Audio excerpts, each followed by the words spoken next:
that time of the week again. Happy Friday. I hope you had an awesome one. I did.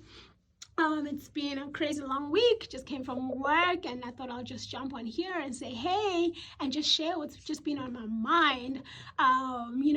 Digging in a little deeper as well. I tried this a few weeks ago, and yeah, I thought let me just do it again. I don't know how often I'll be doing this for, but I would love to do it as often as I can and for as long as I can, just to sit down here and just share what's in my heart, what God has been teaching me and what he's been showing me. So yeah, let's dig in. I have called this one most likely to succeed. Firstly, because I'm probably suffering from my own traumas, from my own insecurity from when I was younger. I don't know if some of you know it, and even some of you with kids, they probably still even have this award now, but it's called the Most Likely to Succeed. This award they give to young people, 13, 14-year-olds, or even younger, people who probably don't even know who they are, firstly, and secondly, don't even know what success is. And then they're put against each other to see who's going to be the most successful based on what they're currently doing, what they're currently good at. And I think for me, yes, teachers, you're doing an amazing job, but this kind of reminder when I was thinking about success and wanting to talk about success, kind of made me remember this to say, hey, we were actually against one another. We were actually trying to see who's actually going to be better than this person. Scratch that. But yeah, basically, yeah, just I don't know if you can relate, but that's revealing some parts of me again from when I was younger. But now that I'm older, now that I know what success is, okay, I do believe I know what success is, or what I believe that God has revealed to me what success is. And as you grow older and you realize that the things that you've been chasing after and the things that you've been running after, what is defined by society as success. And so if you would ask me what success is, I would say that it is, I just think of the words of Jesus. He said, good and faithful servant.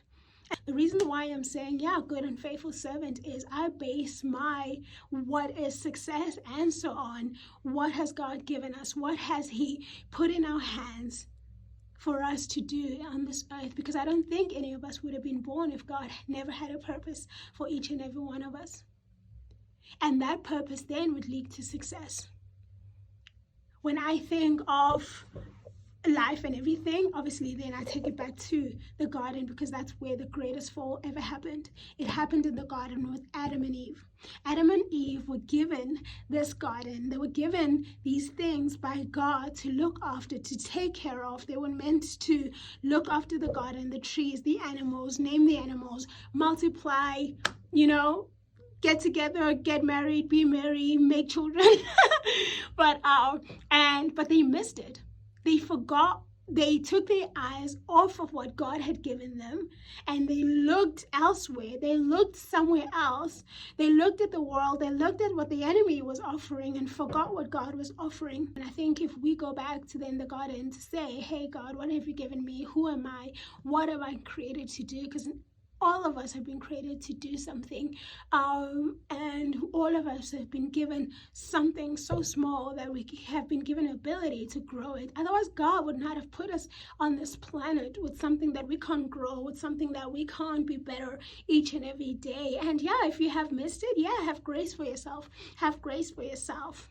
You can still do it. You can still win. You can still be great. And it doesn't have to be, greatness is also another topic that we can deal with.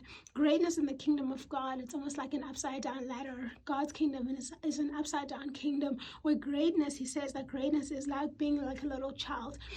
So yeah, you can never take God's principles and put them what the world is saying and like what society is saying. You will die inside, because you're trying to measure up to what society is saying instead of measuring yourself up to what God is saying.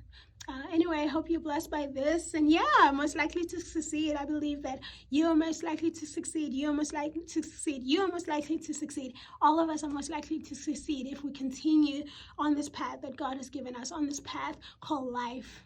Yeah. Anyway, bye.